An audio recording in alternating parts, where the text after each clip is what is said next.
mini blog okay next मैं mini blog तो आज मु फ्रिज काढ़ी से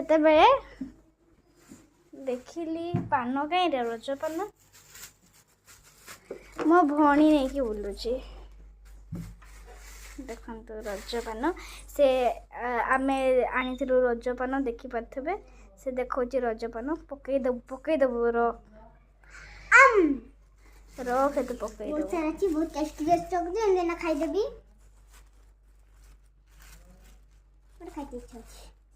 खाईदेने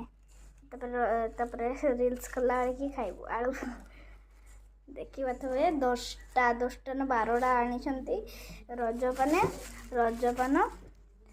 रजरे तो रजपान ही मेन एंड दली ओके तो आम मैंने गचर पटा दली या करूँ एंड तापर झिलू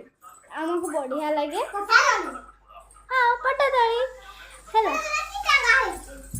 है तो पटा दली ओ भणी पर पागलटा हूँ आपण मानू रज पसंद ना नहीं जरूर कहे थैंक यू